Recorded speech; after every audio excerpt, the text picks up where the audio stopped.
Hola, mi nombre es Rocío. Una de las cosas que me encanta hacer es contar historias.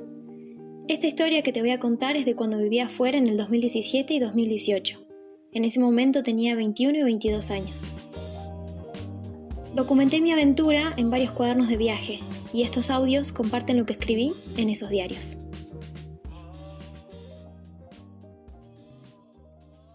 Pedí 2 días que me correspondían de vacaciones en el trabajo y el jueves 1 de febrero en París me encontré con Paula, una amiga de la adolescencia.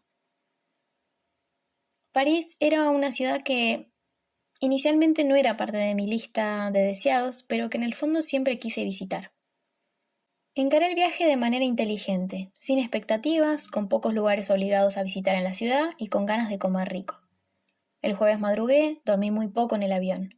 El viaje en tren desde el aeropuerto a Charles de Gaulle y la conexión de metro a la ciudad, perfectos.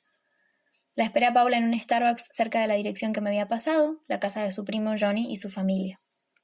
La abracé fuerte entre las mochilas del Decathlon que nos colgaban de los hombros, nos sentamos un ratito, nos actualizamos y encaramos a la calle d'Argenteuil, a unas cuadras del Museo Louvre. Perfecta ubicación.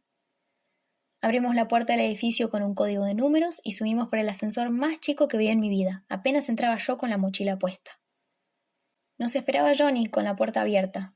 El departamento hermoso, de esos antiguos, con una distribución rara de los ambientes. Decorado con reliquias familiares con varias generaciones encima. Me hizo acordar mucho a la casa de mi abuela Babcha en Buenos Aires. Nos prepararon un sillón cama en el living. Había dormido súper calentita durante esos días, pero esos putos colchones te destruyen la espalda. Era cerca del mediodía, así que salimos a pasear, así muertas de sueño como estábamos, hacia Notre Dame. Nos perdimos por ese barrio, almorzamos en la esquina de la catedral, después entramos, yo para rezar un poquito y Paula a pedir deseos prendiendo las velitas que hay por todos lados. Lo hago siempre, me dijo. Me pareció tierno, así que aproveché a filmarla en silencio mientras lo hacía. Quisimos ir a la Torre Eiffel ese día también, pero había una manifestación y muchos colectivos y subtes estaban cortados. Entonces caminamos hasta el Louvre para averiguar precios y horarios, y como se había hecho la hora de la merienda, nos sentamos en el café del museo. Paula se puso a acomodar su mochila de turista, que parecía más el bolso de Mary Poppins, y dejó sobre la mesa toallitas femeninas de todos los tamaños y colores. Nos reíamos de la poca vergüenza que nos daba. Buscando la salida nos internamos en el Carrusel, que es el shopping subterráneo que va todo por debajo del predio del museo. Es enorme. Hay tiendas de ropa, joyas, librería, electrónica y seguro de haber restaurantes y un cine también. Y me parece que también vi un spa. De nuevo, enorme el shopping. Nos tomó como 2 horas salir de ahí, no porque fuera complicado, sino porque entrábamos a cada local para verlo todo. Finalmente afuera entramos a 2 locales de ropa que estaban ya cerquita del departamento donde estábamos parando. Paula estaba en busca exhaustiva de una cartera roja, se compró una mochila de símil cuero muy bonita, yo elegí una remera, roja también, que osadamente compré sin probar, cosa que no solía hacer. Por suerte me quedó muy bien. Ya con la sed de shopping saciada volvimos para la hora de la cena en casa de Johnny. Conocimos a Laura, su mujer, que habla perfecto castellano con acento argentino, y a sus hijos Ian, de mi edad, y William, de la edad de Paula, en ese momento 19. Estaban recién llegados de trabajo y universidad. Fueron muy amables y también muy protocolares, cada uno ubicado en un lugar de la mesa específico, cada servilleta de tela con un anillo de madera o metal distinto del otro. Por ejemplo, Johnny y Laura tenían patitos y yo tenía uno de madera liviana en mi servilleta. La servilleta de invitados, pensé. La comida la preparó Hilda, la mucama, pero la sirvieron ellos. Primer plato sopa y el segundo pescado con papas al horno. La conversación iba y venía entre francés y español, y aunque ni Paula ni yo hablábamos francés, algo uno suele entender, y si no se entiende se pregunta, y si no se pregunta se asiente. Nos fuimos a la cama súper temprano porque estábamos fritas. A la mañana siguiente el desayuno me lo sirvió Johnny, café, jugo y tostada, y me fui al Louvre sola. Paula se quedó durmiendo porque ella ya había visitado el museo en otra ocasión. Pude entrar gratis por residir en Europa y fui directo a la zona donde está la Mona Lisa. Me llenaba de curiosidad. Sinceramente, me llamó más la atención otros cuadros que estaban alrededor y, de hecho, uno de los cuadros que está detrás de la Mona Lisa, que es como un mural gigantesco en la pared. Quizás no la supe apreciar del todo bien. Es cierto que es muy delicada y sutil, pero esperaba mucho más de lo que vi entonces no me sorprendió. Me gustó e impactó mucho más el edificio y sus pasillos. Siempre es lo que más me gusta de los museos en realidad. Como no me podía ubicar muy bien en el mapa del museo, le pedí indicaciones a uno de estos personajes de los museos que deambulan para informar y retarte si sacas fotos con flash o metes la mano en el cuadro. 2 segundos después de que yo me acerque al tipo, un oriental se acerca acelerado también a él, pero como el tipo que informa en el museo ya me había empezado a explicar a mí primero, le hizo señas al oriental para que se fuera con uno de sus compañeros que estaba desocupado para poder informarle. El oriental no entendió nada y se fue así confundido y acelerado. Cuando se fue el oriental, el tipo del museo me mira así y con gesto de frustración dijo Chinese. Me reí del chiste porque la verdad es que los chinos siempre son un punto aparte en cualquier lugar, son unos personajes. Una vez que el monsieur terminó de explicarme, lo saludé con un gracias y seguí. Hice unos 5 pasos y me preguntó alzando un poco la voz de dónde era. Le respondí con un Argentina, nice to meet you, y retomé el paso pensando que me iba a retener para hacerme alguna encuesta de museo. Esta vez se me acerca para preguntarme si quería tomar un café más tarde. Por dentro paniqué un poco, como suelo hacer, y le dije que ya tenía planes, que más tarde me encontraba con mi amiga Paula, pero que gracias, y cada uno por su lado. Le podría haber dicho que sí, le podría haber dicho de hacer algo el domingo antes de volverme, que ya no estaría con mi amiga. La oportunidad de tener una cita romántica en París la mandé a la mierda. Me ganó el pánico escénico del momento. No me consideré digna de una cita, ni bella, ni interesante, y además desconfié, porque siempre desconfío primero. Por eso le dije que no. Haciendo un doble clic de la situación más tarde, fue muy de película. La chica sola, perdida en el Louvre, el muchacho de información le informa, un chiste, unas risas, un café que nunca se bebió. Esa es una película. La otra película podría haber sido como la de Liam Neeson que busca a su hija por todos lados. De una forma u otra, esa pregunta me alegró el día y me subió un poquito la autoestima, que estaba vestida de jeans, zapatillas de lona y un buzo de algodón. Me perdí un rato más por el enorme museo y su laberinto de chinos. Más tarde me encontré con Paula en la salida y nos tomamos un bus a la Torre Eiffel. Hicimos la típica sesión de fotos de media hora con la torre de fondo. Encontramos un rincón precioso en Champ du Mars, dentro de una mini placita con arenero y juegos. La típica foto, pero desde un punto de vista un toque diferente. Se nos enfrió un poco el culo en la fila para el ascensor, pero como no había mucha gente porque era fuera de temporada, no fue tan grave. Subimos hasta el 2.º nivel. La cima estaba cerrada, pero tampoco nos interesaba ir hasta arriba del todo. Ese día estaba nublado y llovía un poco. La vista era hermosa de todas formas. Nos animamos a bajar las escaleras hasta el 1.er nivel. Daba un poco de impresión porque soplaba el viento y desde donde estábamos parecía que la estructura se movía. Y aunque en las películas siempre hacen mierda a la Torre Eiffel, no se preocupen, gente, que la torre sigue ahí, firme como guardia del Buckingham Palace. Almorzamos en el restaurante de la torre y estábamos muy contentas. No lo podíamos creer. Comer en la Torre Eiffel. ¿Qué te parece? La comida, la verdad, no fue nada del otro mundo, pero no me voy a olvidar más de ese día. Con la panza a reventar, tomamos un metro a Montmartre. Yo quería conocer algunos de los lugares donde filmaron la película Amélie de Jean-Pierre Jeunet, una de mis preferidas de ese momento. La invité a Paula a un café que se llama Café de Deus Molins, lo estoy pronunciando horriblemente, lugar muy tierno, atendido por 2 camareros nada más. Morí de amor por uno de ellos porque se parecía un montón al actor que hace de Nino en la película de Amélie. De ahí caminamos hasta Studio, el cine donde usaron una de las salas para una escena de la película. Después pasamos por la verdulería de Monsieur Collignon y terminamos en la plaza que en la cima tiene una iglesia, Sacré-Cœur, creo que se dice.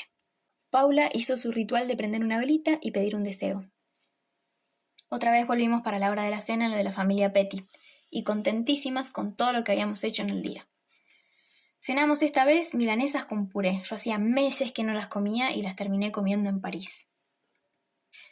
El sábado fuimos a Versalles, que queda en las afueras de París. Hay que tomarse un tren en Montparnasse y antes un bus para llegar ahí. Sacamos los tickets en una máquina, hicimos preguntas de direcciones y corrimos hasta el tren que estaba a punto de salir. Nos tomamos el correcto, pero viajamos 40 minutos de más. Nos teníamos que bajar en la primera parada, a 15 minutos de la salida. Nos reíamos de lo colgadas que fuimos, nos relajamos demasiado y, bueno, terminamos en la Loma del Orto. Nos salió cara la vueltita, pero tenemos una anécdota para reírnos. Al bajarnos en Versalles, nos compramos unas papitas para picar en el camino y después buscamos un lugar para almorzar. Paula me dijo que eligiera yo, y elegí un lugar de mierda. Pedimos pasta que no estaba rica, tampoco horrible, pero para el precio la verdad que esperaba más. Les tuve que pedir la cuenta varias veces porque se olvidaban y había muy pocos clientes, la verdad. En fin, de ahí caminamos hasta el palacio donde otra vez yo entré gratis. Ese día llovinó todo el tiempo y soplaba viento, así que pasamos un poco de frío. Pau encima andaba de un humor particular porque se había indispuesto, pero la verdad que la manejamos bien. Ella se quedó calladita y yo no le dije nada. Podría haber resultado en una catástrofe porque las dos somos de carácter fuerte. Podrían haber colisionado planetas, por decirlo de alguna otra forma. Pero no, recorrimos el palacio rapidito, haciendo de estela a la eterna fila de chinos, y cuando podíamos nos escapábamos de la baranda a gente que tenían algunas habitaciones. El palacio, la verdad, no me voló el cerebro, como lo han hecho otros edificios. Creo que esperaba mucho más de lo que vi. Así que qué bueno que entré gratis. Lo que sí me gustó, aunque fuera invierno y no fuera tan hermoso como en primavera o verano, fueron los jardines. Los paseamos en un trencito que le costaba superar los obstáculos del camino, los mini badencitos. Paula se empunchó en un rinconcito del asiento y yo dejé que la brisa fría y húmeda me congelara la nariz. No nos bajamos en ninguna parada de las que hizo el tierno tren, pero básicamente porque no nos queríamos congelar más partes del cuerpo. Una vez terminó el tour, nos metimos adentro del restaurante café del palacio, ambientado y decorado como si fuera todo de oro. Paula me invitó a esa merienda. La moza que nos tocó, una latina, nos atendió muy bien. Yo pedí un chocolate caliente, un poco amargo para mi gusto porque era chocolate de verdad, y Paula pidió un té con leche y un tostado que vino con una ensalada y papas fritas. Uno de los mejores tostados que me había comido hasta ese momento. Lo probé gracias a que Pau insistió. El croque monsieur.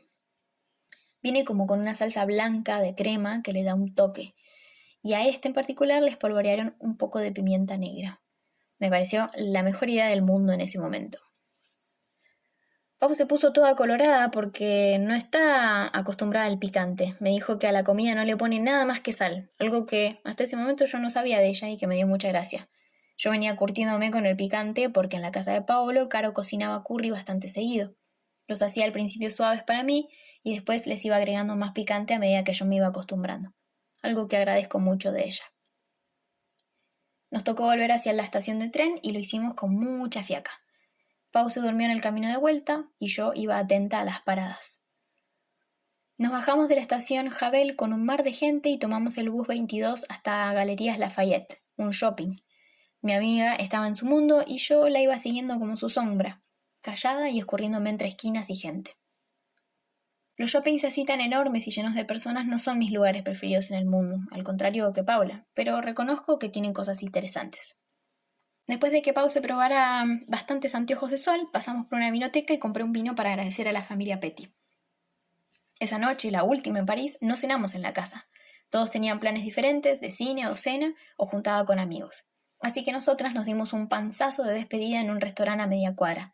Sopa de cebolla, la mejor, y una picada bestial de quesos, jamón y patés.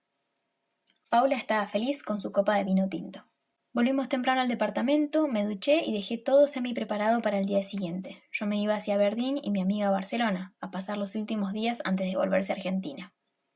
Ella madrugó y me despertó para despedirnos. Chau, Paulita, gracias por el fin de semana. No me olvido más. Desapareció en la oscuridad del living y yo me fundí en el sillón cama otro rato más. Me levanté a eso de las 9:30 y estuve dando vueltas hasta las 11:30, cuando, después de un llamado de teléfono de la mamá de Johnny, los despertó. Entre las 9:30 y las 11:30 ordené el quilombo que habíamos dejado en el living, me cambié, guardé últimas cosas, fui al baño, miré fotos que habíamos sacado, volví a ir al baño y cuando estaba terminando de escribir la notita para agradecer y pedir perdón por irme sin saludar, aparece Johnny disculpándose por quedarse dormidos. Desayunamos los tres, él, Laura y yo. Me dieron algunas indicaciones y consejos para el día y me fui. Arranqué a caminar por el jardín de los Tuileries hacia el Arco del Triunfo. En el camino encontré sentado en una silla con las piernas apoyadas sobre una fuente de agua un señor todo vestido de cuero. Se protegía del poco sol que había con unos lentes de aviador motoquero. Peinaba la gomina, fumaba un cigarro y del bolsillo interior de la campera, al que corresponde al corazón, sacó una petaca. Sorbió unos tragos y siguió contemplando el momento. Un personaje. Seguí caminando y cuando llegué a la avenida Champs-Élysées me encontré con que estaba cortada a vehículos y que a peatones nos revisaban los bolsos y nos pedían abrir los abrigos. Supongo que por los atentados que habían pasado hacía poco. Llegué al Arco del Triunfo, lo rodeé cruzando todas las calles que salen desde él. Eso me dio tiempo a pensar qué quería hacer después. Volví deshaciendo el camino a pata, porque quería estar en una zona más conocida para tomar el metro y el tren al aeropuerto. Cuando pude, crucé el río para investigar otro lado. Me compré un crepe de Nutella que me preparó un hombre vestido de pirata, que tenía un loro de mentira en el hombro. Tenía su puesto en un puente bastante importante que ya no me acuerdo el nombre. Llegué hasta el Louvre, mi punto de partida, y me dediqué a buscar el Palacio Real que me habían recomendado Johnny y Laura. Ahí encontré una fuente y unas sillas verdes, y decidí que esa iba a ser mi postal de despedida e imité la posición del tipo que había encontrado un rato antes. Empecé a sentir un poco de fresco y ya no tenía ganas de seguir caminando con la mochila en la espalda. Me dolían bastante los hombros, así que encaré hacia la boca del metro Pirámides. Compré ticket e hice el camino a la inversa que había hecho el jueves a la mañana. Metro Pirámides hasta Châtelet, una parada, y conecté con el tren B hasta el aeropuerto Charles de Gaulle, terminal 2E. Hice todo muy tranquila porque era temprano. El check-in ya lo tenía hecho y en el teléfono y no tenía que despachar valija. En el control había poca gente. En un abrir y cerrar de ojos estaba sentada cerca de la puerta de embarque comiéndome un sándwich y con una botella de vino que había comprado en el aeropuerto para regalarle a Paolo y Cass. A los 30 minutos de sentirme una campeona por estar tan tranquila en un aeropuerto, me llegó un mensaje de texto al teléfono avisando que me habían cancelado el vuelo. Le pregunté qué hacer a cada persona con un uniforme del aeropuerto que me cruzaba, hasta que llegué a la ventanilla de servicio de Air France que estaba justo fuera del control. Justo hacía unos días le había comentado a Paula que estaría bueno hacer una noche de hotel, y en el tren yendo hacia el aeropuerto ese día, mientras me pegaba la luz tibia del atardecer, casi me largo a llorar porque no me quería ir de París. Fíjate mi suerte, ¿no? Haciendo la cola de control vi como una mujer discutía y se quejaba con un hombre que atendía en la ventanilla de Air France, la misma a la que yo estaba yendo. Cuando fue mi turno, por suerte me tocó un señor que me resolvió todo rápido y sereno. Eso me tranquilizó porque aunque no pasaba nada grave, estar en un país ajeno y varada en un aeropuerto me había puesto muy nerviosa. Me tomé 2 minutos para sentarme, descolgarme las cosas que colgaban de mi cuerpo y llamar a Paolo para avisarle. Él debe haber escuchado mi voz a punto de quebrar en un mini llanto y me tranquilizó. No sé por qué, pero me sentía chiquita, impotente, estaba cansada, había caminado mucho y con frío. Quería volver a casa, y yo no podía creer que estuviera llamando Escocia a mi casa, pero sí, en ese momento quería volver a casa. Mandé un mensajito a mi jefe avisándole que no iba a llegar el lunes a trabajar y me contestó al momento que no me estresara, que estaba todo bien, así que respiré más tranquila. Me volví a colgar todos los bártulos y seguí las indicaciones que el señor había puesto en un pedazo de papel hasta el bus que me llevaba al hotel.